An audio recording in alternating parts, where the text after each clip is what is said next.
Sepertinya tidak ada. Baik, tadi saya lihat sudah masuk. Saya akan gantikan, mari kita berdoa buka. Tuhan Bapa di surga, kembali kami naikkan syukur untuk rahmat dan kebaikan Tuhan yang sudah menolong kami untuk boleh bersatu dalam kebaktian permintaan doa pada malam hari ini. Sementara firman Tuhan akan disampaikan, biarlah kami diberikan hikmat, baik Pak Silahlahi yang akan menyampaikan firman Tuhan itu, dan juga kami akan mendengarkan. Biarlah segala sesuatu yang kami nikmati pada malam hari ini, kami boleh kembalikan dengan ucapan syukur kepadamu sebagai Tuhan pencipta dan penyelamat kami. Terima kasih, dalam nama Tuhan Yesus kami berdoa. Amin. Kita akan mendengarkan lagu pujian yang akan dibawakan oleh Ibu Rismawati Tambah.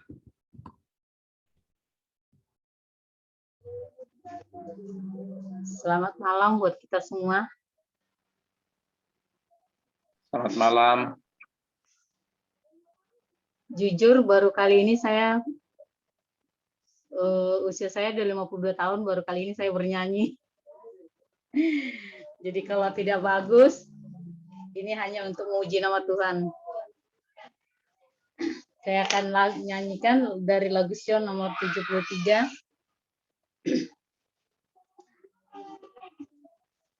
Kasih Allah tak terbilang,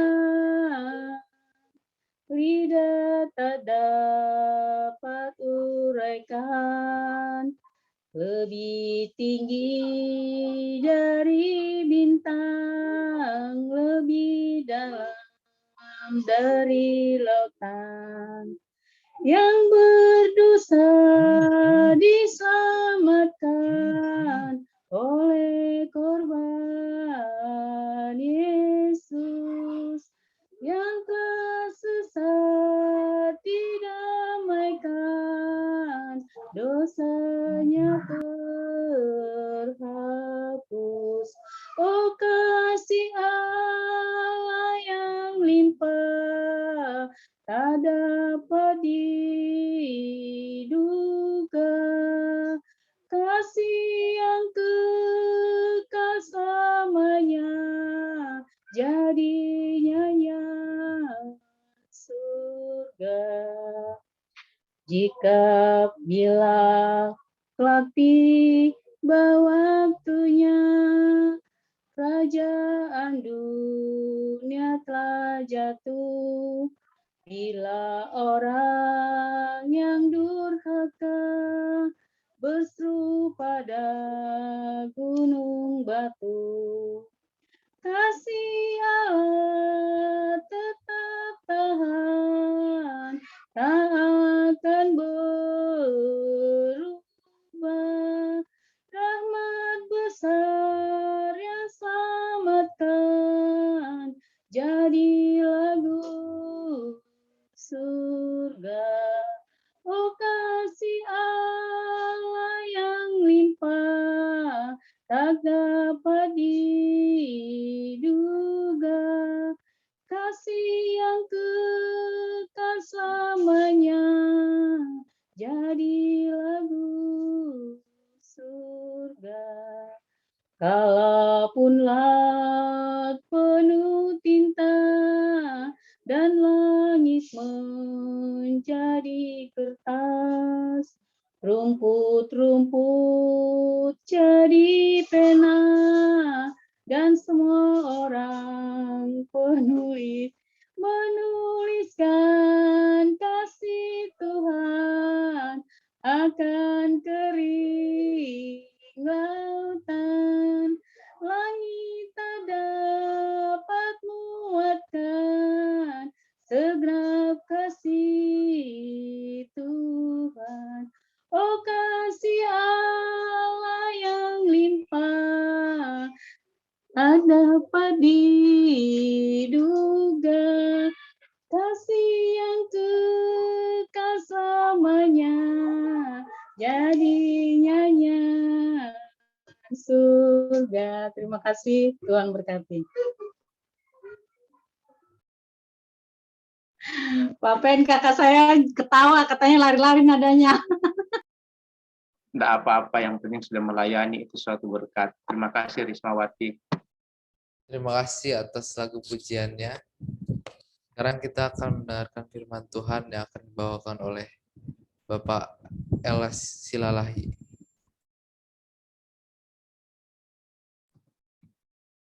Baik, selamat malam bagi kita semua.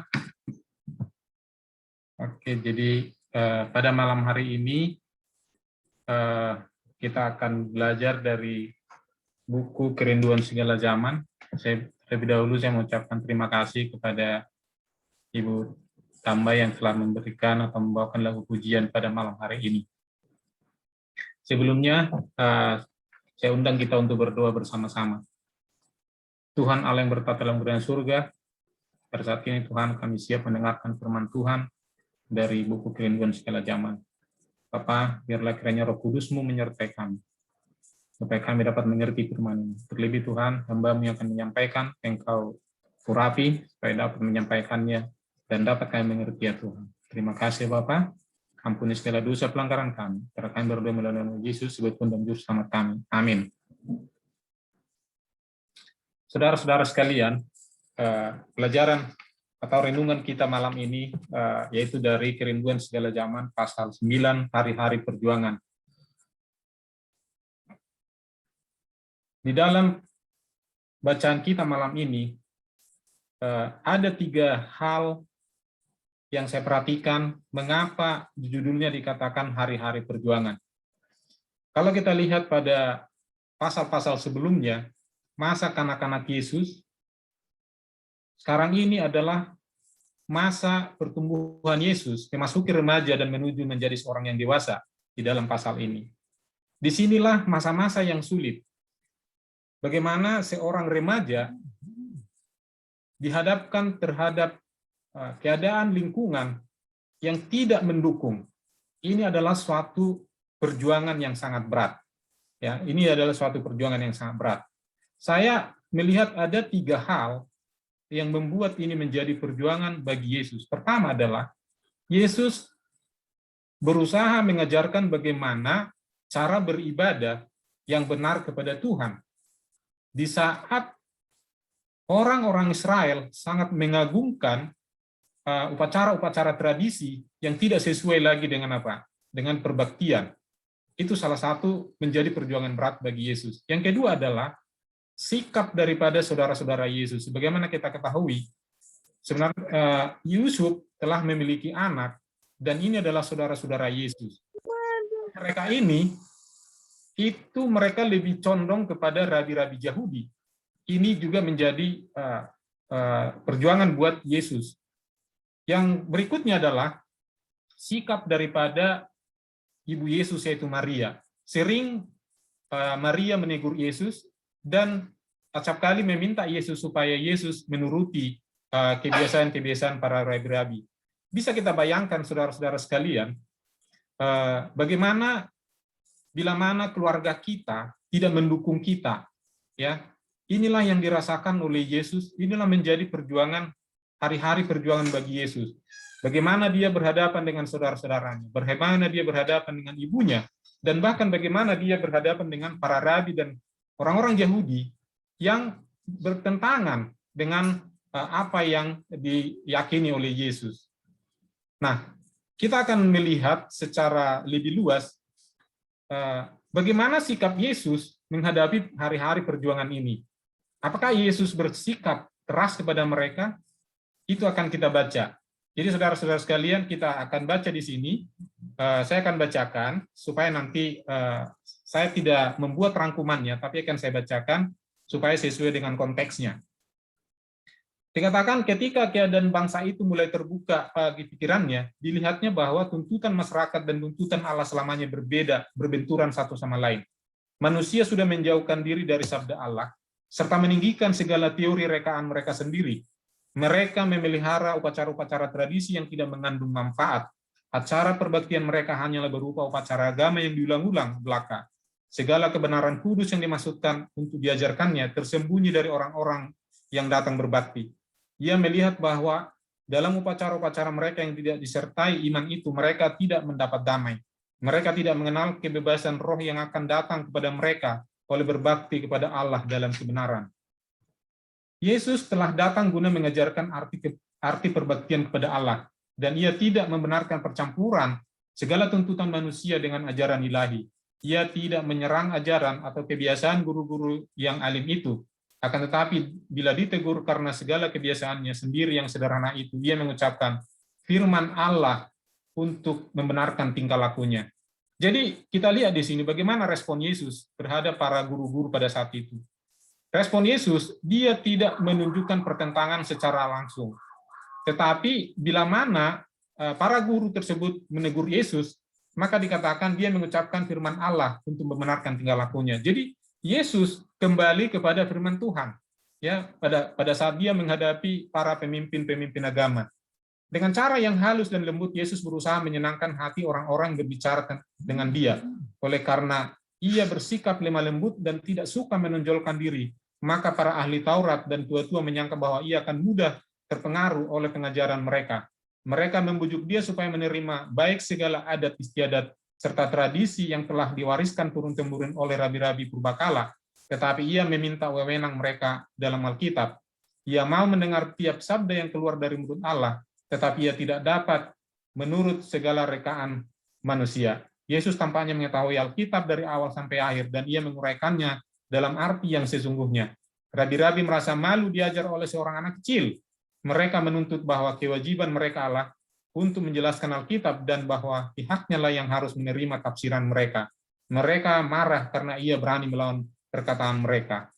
Jadi, Yesus menjawab segala argumentasi para rabi dengan berdasarkan Alkitab. Hal ini membuat para rabi pada saat itu menjadi marah kepada Yesus. Mereka tahu bahwa ada wewenang yang dapat diperoleh dalam Alkitab untuk tradisi-tradisi mereka itu. Mereka menyadari bahwa dalam pengertian rohani Yesus jauh lebih maju daripada mereka. Namun mereka marah karena ia tidak menurut segala perintah mereka. Karena tidak berhasil meyakinkan dia, mereka mencari Yusuf dan Maria, lalu membentangkan di hadapan mereka pembawaannya yang tidak taat itu. Demikianlah ia menderita teguran dan kecaman. Saudara-saudara sekalian, kita lihat di sini.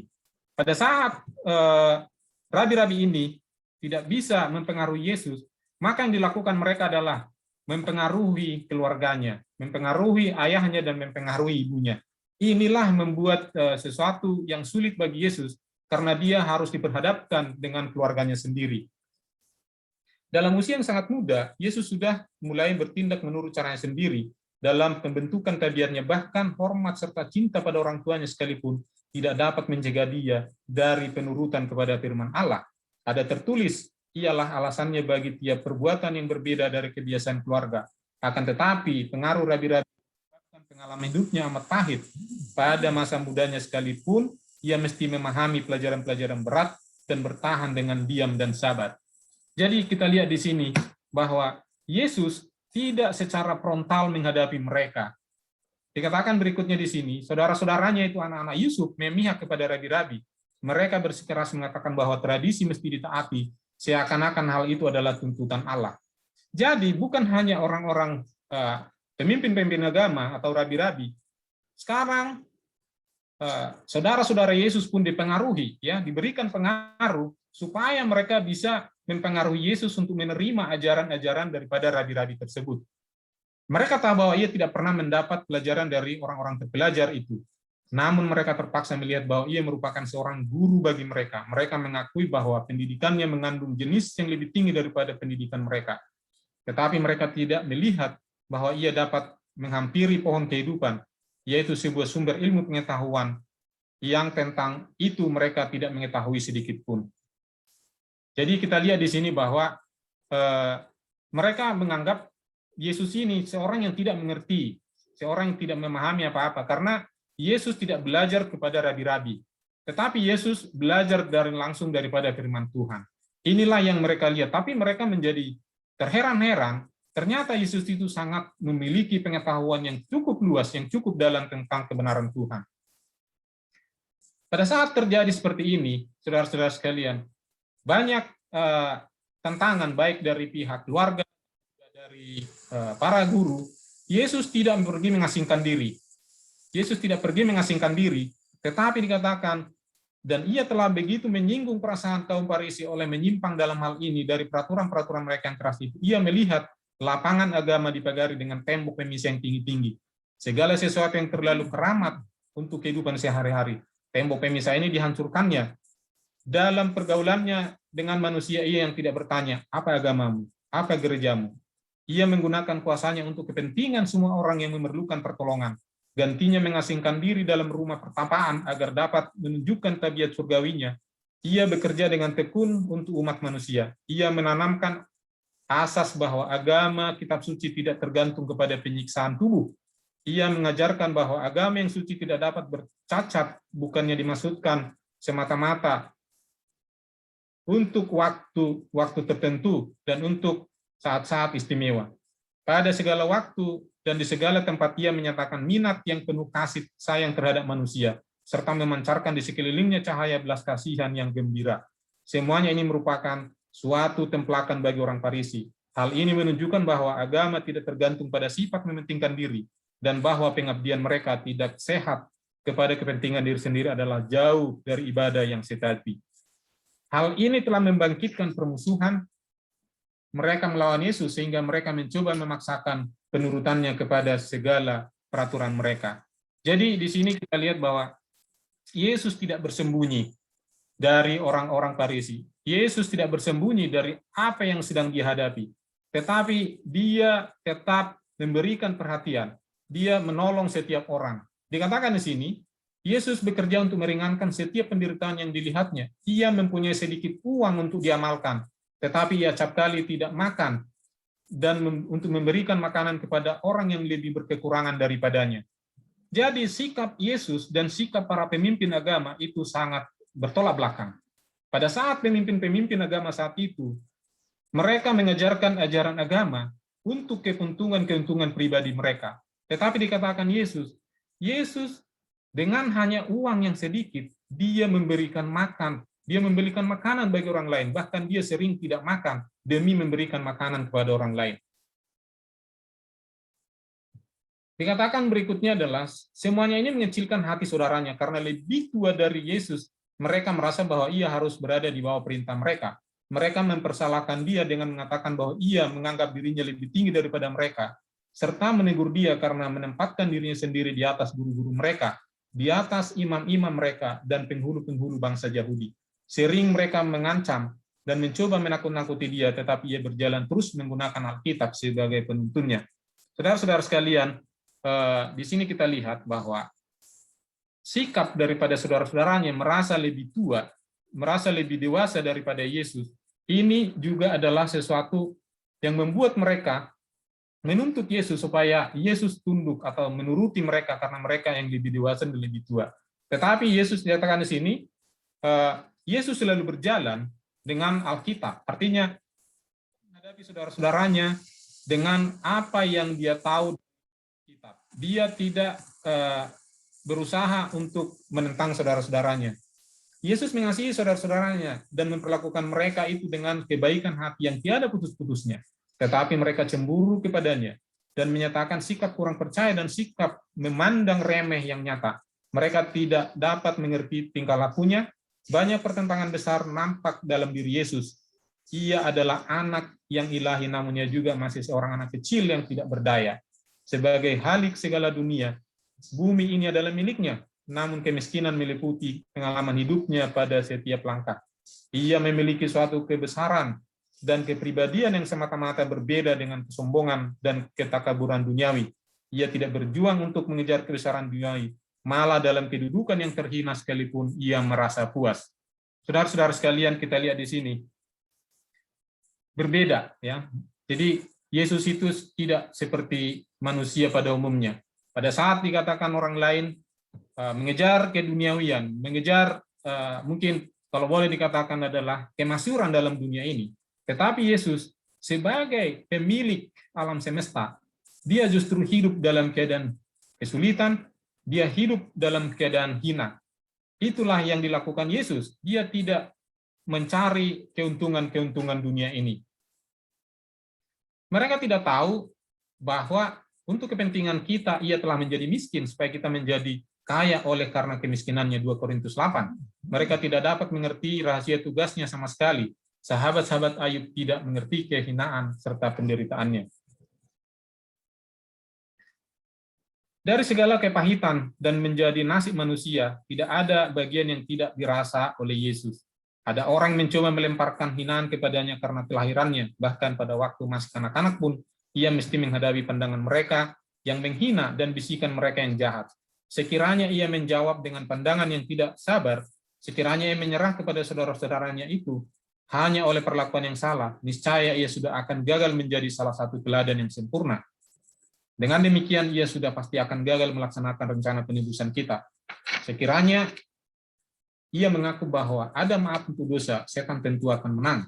Dan dunia ini sudah pasti akan hilang. Inilah sebabnya, mengapa penggoda itu bekerja untuk menjadikan hidupnya paling sukar supaya ia dapat terbawa dalam dosa. Jadi saudara-saudara sekalian, ada tujuan yang dibuat oleh setan di dalam hidup Yesus, sehingga Yesus selalu diserang dengan berbagai-bagai penderitaan, yaitu supaya berharap Yesus itu akan terpancing secara emosi untuk menghadapi saudara-saudaranya dan juga menghadapi orang-orang Farisi. Dan nanti Yesus itu akan menjadi gagal di dalam rencana penebusan. Tetapi hal itu tidak dilakukan oleh Yesus. Tetapi bagi setiap penggodaan, ia mempunyai satu jawaban, ada tertulis. Ia jarang mengecam sesuatu perlakuan salah satu saudara-saudaranya, tetapi padanya ada kabar dari Allah untuk disampaikan kepada mereka. Kerap kali ia dituduh sebagai pengecut karena tidak mau bergaul dengan mereka dalam suatu perbuatan terlarang. Tetapi jawabnya ialah ada tertulis, takut akan Tuhan itulah hikmat menjauhi kejahatan, itulah akal budi. Ayub 28 ayat 28. Itulah jawaban Yesus kepada setiap orang. Setiap orang yang berusaha mengecam Yesus, yang berusaha membuat Yesus menindas Yesus. Yesus selalu mengatakan, takut akan Tuhan, itulah hikmat dan menjauhi kejahatan, itulah akal budi. Ada juga orang yang suka bergaul dengan dia, merasa damai kalau ia ada. Akan tetapi banyak juga orang yang menghindar dia sebab mereka tertemplak oleh hidupnya yang tidak bercela itu. Teman-temannya, orang muda membujuk dia supaya melakukan apa yang mereka lakukan. Ia pintar dan selalu gembira. Mereka merasa senang kalau ia ada, serta menyambut gembira anjuran-anjuran yang selamanya siap sedia. Tetapi mereka tidak sabar akan sikapnya yang amat berhati-hati dan menyebut dia seorang yang berpandangan sempit dan picik. Yesus menjawab, ada tertulis, dengan apakah seorang muda mempertahankan kelakuannya bersih? Dengan menjaganya sesuai dengan firman-Mu. Tetap dalam hatiku akan menyimpan janjimu supaya aku jangan berdosa terhadap engkau. Mazmur 119 ayat 9 dan 11. Itulah yang dilakukan oleh Yesus. Acap kali dia ditanya, mengapa engkau selalu suka menyendiri dalam segala tingkah lakumu, berbeda dengan kami semuanya. Ada tertulis, berbahagialah orang-orang hidupnya tidak bercela dan yang hidup menurut Taurat Tuhan. Berbahagialah orang-orang yang memegang peringatan-peringatannya, yang mencari dia segenap hati, yang juga tidak melakukan kejahatan, tetapi yang hidup menurut jalan-jalan yang ditunjukkannya. Saudara-saudara sekalian, kalau kita lihat di sini, atas setiap permasalahan, atas setiap tuduhan-tuduhan yang diterima oleh Yesus, Yesus selalu menjawab, ada tertulis. Jadi Yesus tidak menjawab sesuatu yang dituduhkan kepadanya atas pengertiannya sendiri, tetapi Yesus menjawab itu berdasarkan firman Tuhan, berdasarkan apa yang tertulis di dalam Alkitab. Berulang-ulang ia ditanya, mengapa engkau menyerah saja pada perlakuan yang tidak senonoh itu, meski dari saudara-saudaramu? Ada tertulis katanya, hai anakku, janganlah engkau melupakan ajaranku, dan biarlah hatimu memelihara perintahku. Karena panjang umur dan lanjut usia serta sejahtera akan ditambahkan kepadamu. Janganlah kiranya kasih dan setia meninggalkan engkau. Kalungkanlah itu pada lehermu, tuliskanlah itu pada loh hatimu, maka engkau akan mendapat kasih dan pengharapan dalam pandangan Allah serta manusia. Amsal 3:1-4. Nah, selalu Yesus menjawab, ada tertulis. Sejak orang tua Yesus menjumpai dia di bait suci, segala tingkah lakunya merupakan suatu rahasia bagi mereka. Ia tidak mau berbantah, namun teladan yang diberikannya selama menjadi suatu pelajaran. Ia tampak sebagai seorang yang sudah diasingkan. Saat-saat kebahagiaannya ialah bila mana ia seorang diri dengan alam kejadian dan dengan Allah, setiap kali ada kesempatan terluang baginya, ia meninggalkan pekerjaannya lalu pergi ke ladang untuk merenung di lembah-lembah yang menghijau, untuk mengadakan hubungan dengan Allah di lereng gunung atau di bawah pepohonan yang rindang daunnya. Sering pagi-pagi buta ia berada di suatu tempat yang sunyi, merenung, menyelidiki Alkitab, dan berdoa. Dari saat-saat yang tenang inilah ia pulang ke rumahnya untuk melakukan kewajibannya pula, dan guna memberikan suatu teladan untuk dalam melakukan pekerjaan dengan sabar. Saudara-saudara sekalian, inilah kebiasaan Yesus dikatakan di sini. Pada saat ada waktu-waktu luang bagi Yesus, Yesus menggunakan itu, dia pergi ke alam. Dia melihat, dikatakan dia pergi ke ladang-ladang. Dia merenung di bawah-bawah lembah. Di pagi-pagi buta, di tempat yang sunyi, dia merenung, dia menyelidiki Alkitab dan berdoa. Inilah sikap yang selalu dilakukan Yesus pada saat ada waktu luang. Saudara-saudara sekalian, ini adalah suatu pelajaran bagi kita. Bila mana kita menghadapi banyak permasalahan-permasalahan, maka kita sebaiknya mengambil waktu datang kepada Tuhan. Kita bisa memperhatikan lingkungan kita, bisa memperhatikan alam yang diberikan oleh Tuhan kepada kita. Kita bisa melihatnya. Kita mengambil waktu di tengah malam atau di pagi-pagi buta, kita berdoa kepada Tuhan. Ini akan memberikan kekuatan bagi kita pada hari berikutnya untuk melakukan segala kegiatan kita. Kehidupan Kristus ditandai dengan kehormatan dan kasih kepada ibunya Maria. Maria percaya dalam hatinya bahwa anak kudus yang lahir daripadanya itulah Mesias yang sudah lama dijanjikan. Namun ia tidak berani menyatakan keyakinan itu. Selama ia hidup di bumi ini, Maria turut mengambil bagian dalam kesengsaraannya.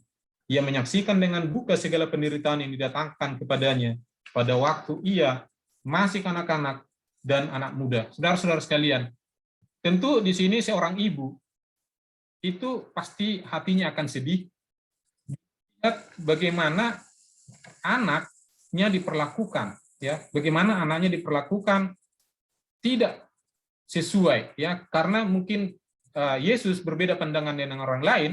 Tetapi bagaimana dia dibenci, bagaimana dia diasingkan, bagaimana dia terhina, tentu ini menjadi sesuatu yang sangat menyakitkan bagi Maria.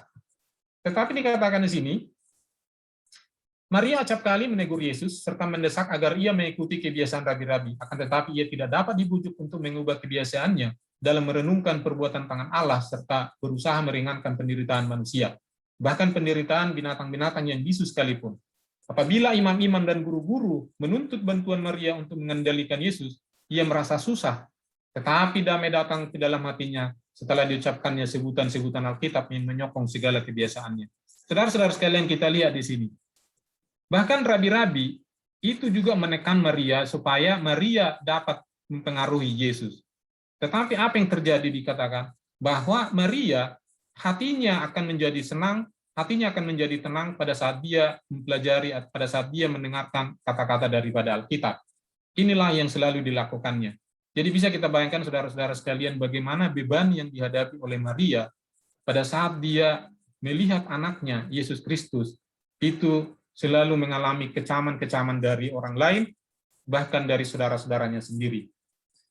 Ada kalanya ia merasa ragu-ragu antara Yesus dan saudara-saudaranya, yang tidak percaya bahwa ialah utusan dari Allah. Akan tetapi banyak sekali bukti yang menyatakan bahwa tabiatnya itu ilahi adanya. Ia melihat dia mengorbankan dirinya sendiri demi kebaikan orang lain. Hadiratnya membawa suatu suasana yang lebih murni ke dalam rumah tangga, dan kehidupannya adalah bagaikan ragi yang bekerja di tengah unsur-unsur kemasyarakatan. Dalam keadaan yang tidak berdosa dan tidak bercela, ia berjalan di antara orang-orang yang kurang pikir, yang kasar dan yang tidak sopan, di antara pemungut cukai yang curang, anak-anak yang sesat nekat, orang-orang Samaria najis, serdadu-serdadu kafir, petani-petani yang kasar, dan orang banyak dengan berbagai keadaan. Ia mengucapkan sepatah kata belas kasihan di sini dan sepatah kata di sana. Bila ia melihat orang yang penat, namun terpaksa memikul beban-beban yang berat, ia turut memikul beban mereka seraya memberikan kepada mereka itu pelajaran-pelajaran yang telah dipelajarinya dari alam kejadian tentang kasih sayang, kebaikan hati, dan kebajikan Allah. Jadi saudara-saudara sekalian dikatakan di sini, Yesus itu bergaul dengan banyak orang. Ya, dia tidak memiliki cacat celah. Pada saat orang lain mengalami kesusahan, Yesus juga mengambil bagian di dalam kesusahannya. Jadi menjadi suatu motivasi bagi kita, bahkan bagi diri saya sendiri kalau saya baca pelajaran ini, setiap kesusahan yang kita alami, Yesus juga dapat merasakannya kesusahan itu, dan bahkan Yesus mengambil bagian dalam setiap kesusahan kita untuk menolong kita. Ia mengajar semua orang untuk memandang bahwa diri mereka sendiri telah dianugerahi berbagai macam bakat, yang jika digunakan dengan semestinya akan menghasilkan kekayaan kekal bagi mereka. Ia mencabut segala kesia-siaan dari kehidupan, dan oleh teladan yang diberikannya, mengajarkan bahwa setiap saat berisi akibat-akibat yang kekal, bahwa waktu harus dijaga laksana sebuah harta, dan harus digunakan untuk masuk-masuk yang suci. Ia tidak pernah menganggap seorang pun tidak berharga, melainkan berusaha membubuhkan penawar yang menyelamatkan kepada tiap-tiap jiwa. Dalam kelompok manusia manapun ia berada, ia menyampaikan suatu pelajaran yang selaras dengan waktu dan keadaan. Jadi, saudara-saudara sekalian, apa yang dikatakan di sini adalah bahwa Yesus mengajarkan kepada kita bahwa kita harus benar-benar memperhatikan bahwa apa yang kita lakukan itu adalah ada akibat-akibat yang kekal. Kenapa Yesus katakan ada akibat-akibat yang kekal? Maka karena memang perbuatan kita lah nanti akan ditentukan bagaimana kita nanti pada saat dihakimi.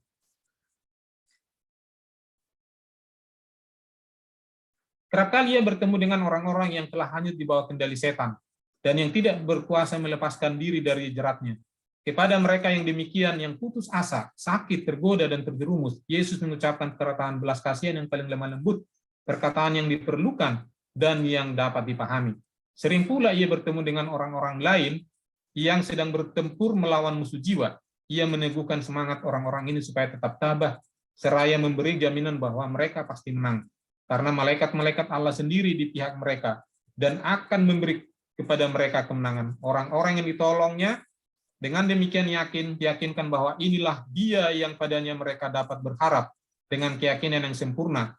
Ia tidak akan mengkhianati segala rahasia yang mereka sampaikan ke telinganya yang menaruh simpati. Saudara-saudara sekalian, di sini kalau kita lihat, Yesus adalah seorang yang bisa menjaga rahasia. Jadi apapun yang disampaikan oleh orang kepada Yesus, dikatakan Yesus tidak akan pernah mengkhianati dengan membuka rahasia-rahasia yang disampaikan kepadanya. Jadi Yesus benar-benar mengerti kehidupan setiap manusia. Yesus benar-benar ada di dalam setiap kehidupan manusia mengalami kesusahan. Yesuslah yang menyembuhkan tubuh dan jiwa. Ia menaruh perhatian dalam segala jenis penderitaan yang terlihat oleh matanya, dan kepada setiap penderita ia membawa pertolongan. Segala perkataannya yang manis mengandung penawar yang menyembuhkan. Tidak seorang pun dapat mengatakan bahwa ia telah mengadakan mujizat, tetapi kebajikan, kuasa kasih yang menyembuhkan keluar daripadanya kepada orang-orang yang sakit dan yang susah. Demikianlah dengan cara yang tidak mencolok mata, ia bekerja bagi orang-orang sejak masa kecilnya sekalipun. Maka inilah sebabnya, setelah ia mulai bekerja untuk umum, begitu banyak orang mendengarkan dia dengan senang hati. Jadi saudara-saudara sekalian, di sini dikatakan bahwa Yesus itu bekerja secara diam-diam. Dia memberikan perhatian-perhatian kepada orang-orang kemana dia bertemu, dan dia memberikan pertolongan-pertolongan kepada orang. Yesus tidak membuat sesuatu gebrakan-gebrakan yang besar, tetapi Yesus bekerja diam-diam memberikan perhatian kepada setiap orang. Inilah yang banyak membawa orang-orang kepada Yesus, karena begitu perhatian daripada Yesus. Namun sepanjang masa kanak-kanak, masa muda dan masa dewasa, Yesus berjalan seorang diri. Dalam kesucian dan kesetiaannya, ia mengirik apitan anggur seorang diri, dan tiada seorang pun yang menyertai dia. Ia memikul beban kewajiban yang luar biasa beratnya untuk keselamatan umat manusia. Ia mengetahui bahwa kecuali ada sesuatu perubahan yang nyata dalam asas-asas serta masuk umat manusia, semuanya pasti akan binasa. Inilah beban jiwanya, dan tidak ada seorang pun yang dapat menyadari beban yang terletak di atas pundaknya itu. Penuh dengan maksud yang kuat, ia pun melaksanakan rencana hidupnya, yaitu bahwa ia sendiri harus menjadi terang bagi manusia. Saudara-saudara sekalian, inilah bacaan kita pada malam hari ini. Kita lihat di sini bagaimana apa yang telah dilakukan Yesus di dalam kehidupannya. Bagaimana Yesus merespon hari-hari perjuangannya. Bagaimana Yesus menanggapi sikap daripada saudara-saudaranya. Bagaimana Yesus menanggapi sikap daripada ibunya. Yesus tidak marah kepada mereka. Yesus tidak membenci mereka sama sekali. Tetapi atas semua tindakan atau sikap mereka, Yesus menjawab dengan firman Tuhan. Inilah yang paling penting bagi kita, saudara-saudara sekalian. Tentu kita tidak bisa sama seperti Yesus. Karena memang Yesus memang mungkin karena punya tugas adalah untuk keselamatan dan tidak ada catat sama sekali. Tetapi ini menjadi motivasi bagi kita. Sekalipun kita di dalam penderitaan, sekalipun kita mungkin di dalam cemooh, di dalam hinaan dari siapapun, kita selalu menjawab itu dengan sabar. Baiklah kita kembali kepada firman Tuhan. Sebisa mungkin kita mengutip dari firman Tuhan untuk mengatasi semua permasalahan-permasalahan yang kita hadapi, untuk menjawab setiap tantangan-tantangan yang kita hadapi. Sebagaimana yang Yesus telah lakukan di dalam pasal 9 menghadapi hari-hari perjuangannya. Karena Tuhan menguatkan kita. Terima kasih. Amin. Terima kasih atas firman Tuhan-Nya. Karena malam ini adalah malam permintaan doa, jika ada kesaksian yang untuk didoakan, dipersilahkan.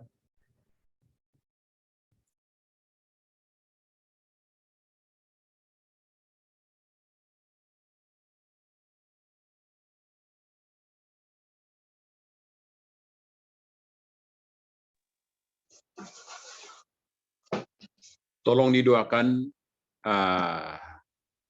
rekan kami Robert Tambunan yang istrinya baru dikebumikan tadi karena COVID. Robertnya juga COVID. Anak mantunya juga COVID.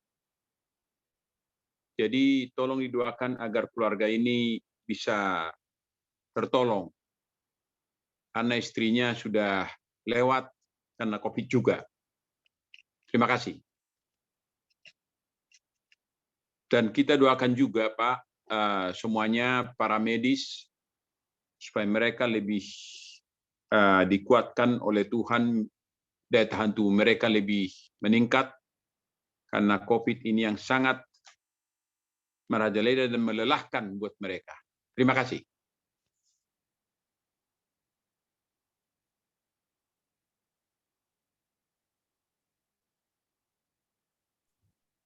Ada lagi yang ingin bersaksi?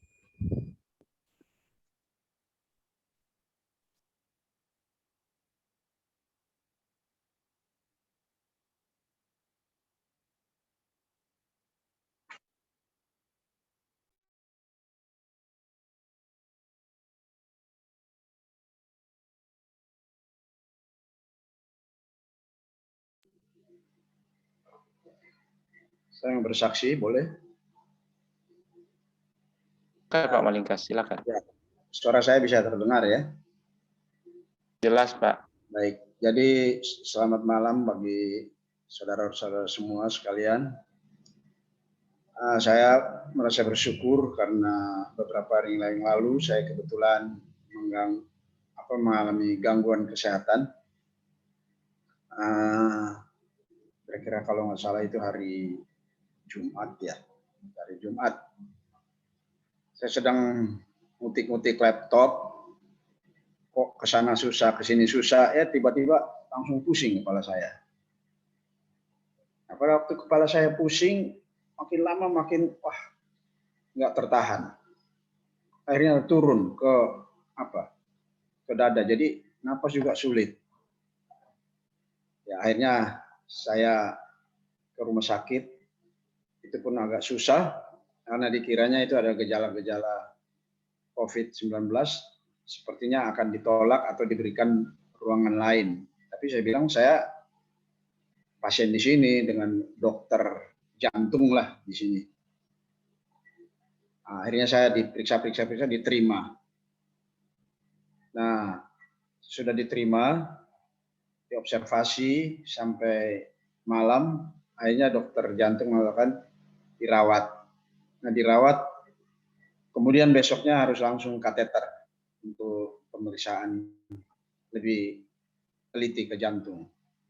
Puji Tuhan begitu kateter, ya memang ada penyumbatan, tapi yang paling ini 50%. Dan menurut dokter 50% ini tidak perlu ya tidak perlu ada tindakan medis yang lain, umpamanya pasang ring dan sebagainya. Karena untuk pasang ring biasanya 60 ke atas itu baru mereka boleh atau diambil tindakan medis untuk pasang ring. Dan saya diberikan obat, ya bersyukur hari Minggu saya sudah bisa kembali dari rumah sakit dan sekarang keadaan sehat. Ya mungkin ya gitulah. Maksud dokter agak diatur, jangan terlalu capek dan sebagainya dan sebagainya. Dan saya berterima kasih kepada saudara-saudara, terutama Pak Pendeta sebelum saya tindakan sempat berdoa, dan semua dukungan dari saudara-saudara saya lihat dari dari HP WA. Saya merasa terima kasih dan biarlah kita semua saling menjaga kesehatan, apalagi pada masa-masa yang ini ya, situasi yang tidak mendukung. Sekali lagi saya menyampaikan terima kasih dan saya minta supaya kita sama-sama berdoa untuk kesehatan kita semua. Terima kasih.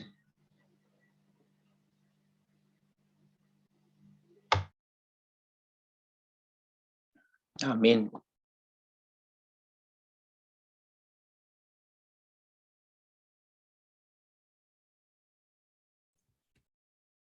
Ada lagi yang ingin bersaksi?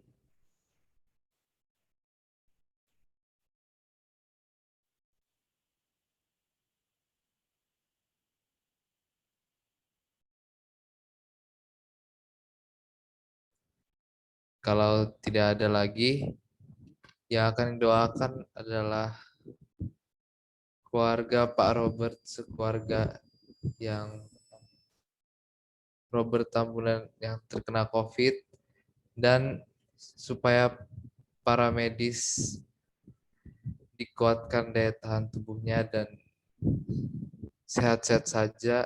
Yang selanjutnya, kesehatan Pak Malikas dan kesehatan semua orang. Boleh Pak Pendeta doa syafaat?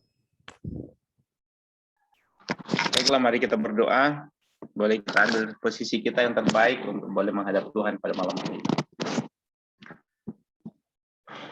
Tuhan, Bapa kami yang bertahta di surga, di pertengahan minggu ini kami datang dengan ucapan syukur sambil memuji Engkau Allah yang masih memberikan kami kesempatan untuk hidup di tengah-tengah pandemi dan banyak sekali umat-umat Tuhan yang harus berduka oleh karena ditinggalkan dalam kematian oleh keluarga mereka.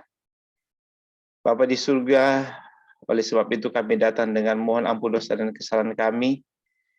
Layakkan kami untuk memohon berkat, memohon pertolongan Tuhan, dan kasih karunia-Mu untuk kami semua pada malam hari ini. Terlebih ya Tuhan, kami mau berdoa untuk Bapak Silalahi, yang kami yakin dan percaya dengan melayani Tuhan, dia boleh kembali survive dan boleh melewati masa-masa sulit dalam hidupnya bersama dengan anak-anak. Biarlah berkat Tuhan menjadi bagiannya melalui dia memberkati umat-umat Tuhan melalui pelayanan firman Tuhan pada malam hari ini dan juga waktu-waktu mendatang. Kami semua Tuhan yang hadir pada malam hari ini mau bersatu di dalam doa. Kami berdoa untuk pekerjaan Tuhan, penginjilan Tuhan. Sungguh pun di tengah-tengah kesusahan yang dilakukan, kami tahu ya Tuhan, untuk mengakhiri pekerjaan Tuhan di atas dunia ini, untuk menyelesaikan pekabaran ke seluruh dunia yang memungkinkan Yesus datang untuk mengakhiri segala sesuatu yang berhubungan dengan dosa. Oleh sebab itu, biarlah kami tetap menginjil walaupun di suasana yang sukar dan bagi manusia itu tidak mungkin. Berkati ya Tuhan, umat-umat Tuhan yang baru dibaptiskan, biarlah mereka tetap setia di dalam Tuhan, dan juga yang masih bergumul, mari Tuhan akan jamah, supaya mereka mau mengambil keputusan bagi diri mereka sendiri untuk mengambil Yesus sebagai juru selamat pribadi. Tuhan, kami mau berdoa untuk keluarga Pendeta Samuel Simorangkir, istri, anak-anak, anak mertua dan cucu yang sedang berduka. Biarlah jamahan Tuhan, kasih sayang Tuhan menjadi bagian mereka. Demikian juga keluarga Pendeta Hademanta Bebolon, menolong supaya mereka diberikan sukacita dari surga selepas mama mertua yang beristirahat di dalam kematiannya. Kami juga berdoa Tuhan untuk keluarga Simanjuntak, Siagian, teman kami ya Bapak, mereka juga kehilangan orang tua karena COVID. Dan kami juga mendapatkan informasi keluarga Robert Tambunan dan di mana istrinya meninggal atau beristirahat dalam kematian oleh karena penyakit COVID. Sementara anak-anak, anak mantu sedang dalam perawatan. Mari Tuhan jamah, mari Tuhan berkati dan Tuhan tolong supaya mereka boleh dipulihkan kesehatan mereka. Kami mau berdoa Tuhan untuk Bapak Pendeta Asnawi Kota Galung yang saat ini kritis di rumah sakit. Jamah dia Tuhan, dan pada malam hari ini sudah diadakan peminyakan. Kami yakin dan percaya bila mana Tuhan menghendaki dia masih dipergunakan untuk pelayanan pekerjaan, Tuhan akan pulihkan dia sebagaimana sedia kala. Kami mendoakan teman kami Agus An, ya Tuhan, biarlah juga Engkau segera sembuhkan penyakitnya dari COVID-19. Banyak sekali ya Tuhan yang sekarang sedang terserang COVID-19. Kami tidak lupa juga berdoa untuk Ibu Mesra Sihombing yang dalam rencana ada tindakan medis selanjutnya dan sedang diperiksa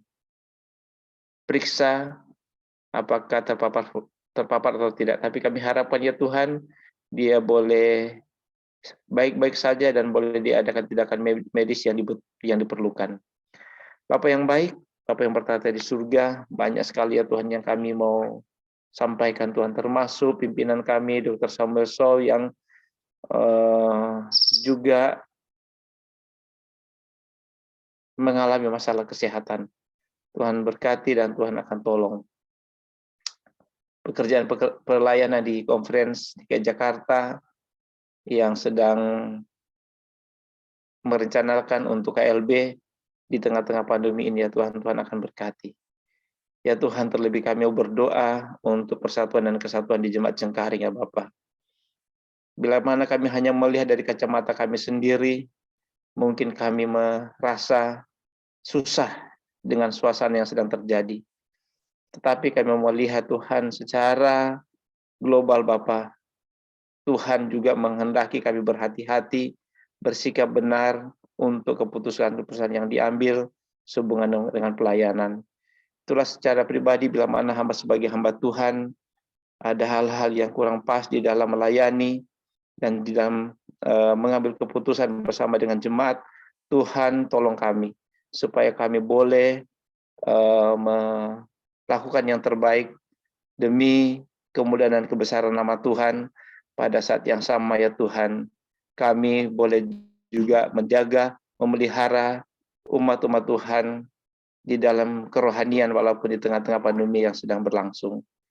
Ya Bapa, di saat yang sama Tuhan, kami tetap bersyukur anak-anak Tuhan di Jemaat Cengkaring yang terpapar COVID seperti Linda Nenggolan, Erika, dan beberapa yang lain ya Tuhan, mereka boleh melewati masa-masa sulit termasuk Pak Lasiran Silalai sekeluarga. Demikian juga dengan Pak Malingkas yang Tuhan sudah berikan pemulihan kesehatan ini, juga kami patut mengucap syukur, berterima kasih ya Tuhan, sebab di tengah-tengah kesusahan yang dihadapi oleh umat-umat Tuhan, ada juga sukacita yang perlu kami sampaikan, rasa terima kasih kami kepada Tuhan dengan kebaikan-kebaikan Tuhan. Kami juga mau berdoa untuk para medis ya Tuhan. Kami doakan para dokter, termasuk Dr. Aneta Sagala, keponakan kami, Dr. Lilian, dan dokter-dokter yang lain ya Tuhan, yang kami tidak sebutkan satu persatu. Tuhan kiranya tolong ya Tuhan, rumah sakit Advent di Indonesia, Rumah Sakit Advent Medan, Rumah Sakit Advent Barat Lampung, Rumah Sakit Advent Bandung, Rumah Sakit Manado, bahkan sedang dibangun rumah sakit di Kalimantan. Biarlah ini semua menjadi sarana untuk menjadi perpanjangan pekerjaan Tuhan sementara kami menanti kedatangan Tuhan yang kedua kali. Berkati ya Tuhan semua suster, praktisi kesehatan lainnya. Kami berdoa untuk Ibu Anita Purba, untuk Ernest, untuk Elizabeth yang bekerja di rumah sakit, untuk Indra, Yanti, dan Uli. Tuhan berkati ya Tuhan, mereka semua dengan kasih sayang surga. Bungkus mereka dengan kuasa kasih-Mu. Pada saat mereka bertugas, bukan saja mereka hanya menerima dan menggunakan APD yang disediakan oleh manusia, tetapi terlebih ya Tuhan, APD yang datang dari Tuhan, yang tidak kelihatan itu, yaitu perlindungan surgawi, akan menjadi bagian umat Tuhan. Bila mana ada usaha-usaha yang konkret dari pemerintah, tolong kami ya Tuhan, supaya kami boleh menjadi mitra oleh pemerintah untuk menyukseskan semua program ini. Tapi di atas segala sesuatu kami kembali melihat kepada nubuatan firman Tuhan. Akan ada hal-hal sulit yang akan dihadapi oleh umat Tuhan. Tetapi sebagaimana janji Tuhan, Tuhan akan memegang tangan kami. Tuhan tidak akan membiarkan kami ya Bapa di dalam kesulitan-kesulitan kehidupan kami. Bila mana kami berseru kepada Tuhan saat ini, biarlah kasih sayang Tuhan melimpah atas kami semua. Terima kasih Bapa di surga, kami masih tetap berdoa untuk pemulihan dari Liora dan orang tuanya, masih berdoa Tuhan untuk pemulihan dari umat-umat Tuhan yang lain. Mari Tuhan jamah mereka dengan kuasa kasih sayang Tuhan. Terpujilah nama-Mu Tuhan. Pada malam hari ini kami sudah mendapatkan berkat yang begitu luar biasa, dan saat kami istirahat biarlah kami boleh tidur dengan nyenyak. Bangunkan kami besok pagi dengan tubuh yang sehat. Nama Tuhan dipermuliakan. Terima kasih Bapa, terima kasih. Dalam nama Tuhan Yesus kami sudah berdoa dan mengucap syukur. Amin. Amin. Sekarang kita akan menutup kebaktian kita pada malam hari ini dengan lagu tutup nomor 255 dan doa tutup oleh Ibu N. Simatupang.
Baik, mari kita sama-sama tunduk kepala dan berdoa.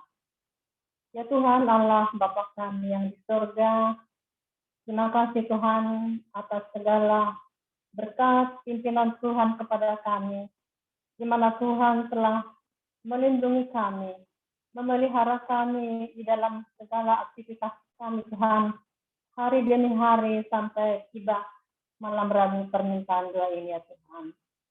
Oh Tuhan, terima kasih juga renungan atau firman yang telah dibawakan oleh Bapak Sinalahi. Biarlah Tuhan mencurahkan Roh Kudus-Mu ke dalam hati kami masing-masing Tuhan. Sehingga renungan dan firman ini Tuhan dapat kami hidupkan dalam kehidupan kami ya Tuhan. Dan kami semakin dikuatkan Tuhan dan lebih baik di hadapan-Mu ya Tuhan. Oh Tuhan, berkati kami pada malam hari ini semua di tempat dimanapun kami berada ya Tuhan. Biarlah tangan Tuhan selalu melindungi kami dan menyertai kami ya Tuhan. Agar kami dapat merasakan bagaimana kasih karena Tuhan kepada kami. Oh Tuhan Bapa kami dalam surga, banyak dosa dan kesalahan kami ya Tuhan. Ampunkan kami dan tahirkan kami ya Tuhan. Sempurnakan Tuhan hidup kami dan layakkan kami di hadirat-Mu ya Tuhan. Ya Tuhan, berkati kami pada malam hari ini di dalam istirahat tidur kami ya Tuhan. Agar kami dapat merasakan tidur kami dengan baik Tuhan. Dan biarlah tangan Tuhan selalu melindungi kami. Menjauhkan kami segala berbahaya. Malapetaka, pencobaan, sakit penyakit. Terlebih Tuhan virus COVID ini Tuhan. Biarlah tangan-Mu yang kuasa selalu melindungi kami. Menaungi kami Tuhan semua umat-umat-Mu Tuhan. Sehingga Tuhan kami dapat merasakan akan kejahatan dari Tuhan. Ampunkan Tuhan dosa kami yang begitu banyak. Semuanya Tuhan permohonan ini kami serahkan. Hanya di dalam nama anak-Mu Tuhan Yesus Juru Selamat kami. Amin. Ibadah Rabu malam kita sudah selesai. Sekarang saya serahkan kepada Pak Pendeta. Terima kasih Daryl dan semua yang sudah mengambil bagian, secara khusus Pak Silalahi. Waktu tahun 2004 saya melayani di Bali sebagai TSP, di Ngawi sebagai TSPM. Kebetulan di sana hanya 8 jiwa dan keluarga itu hanya 4. Ya, jadi saya punya banyak waktu untuk membaca. Jadi waktu itu saya bertekad membaca buku Roh Nubuat Alfa Omega dari jilid 1 sampai jilid terakhir. Dan saya dapati bahwa apa yang dibahas ini sudah saya baca pada waktu yang lalu. Tapi diingatkan kembali, sesungguhnya ketika ada cacat karakter dari Tuhan Yesus, Dia tidak pantas untuk menjadi juru selamat. Ya, itulah sebabnya mari kita baca buku Roh Nubuat supaya kita semakin rendah hati, supaya kita semakin bersemangat untuk melayani Tuhan. Sebab hanya karakterlah yang akan membawa kita ke dalam kerajaan surga. Jadi kita tetap berdoa untuk suasana yang sangat menyedihkan dari hamba-hamba Tuhan, dari umat-umat Tuhan. Setiap hari 2-3 orang, apalagi kalau kami pendeta, selalu mendapatkan informasi. Ya tentunya ada yang kami harus sampaikan kepada jemaat, karena itu ada hubungannya dengan jemaat, tetapi yang tidak ada hubungan dengan jemaat kami tidak perlu sampaikan, dan kami melihat bahwa waktu-waktu ini begitu susah. Oleh sebab itu, saudara-saudara yang kasih dalam Tuhan, sekali lagi mari kita lebih banyak berdoa, membaca firman Tuhan. Pada saat yang sama mari kita ikuti protokol kesehatan. Itu sangat penting, sangat-sangat penting.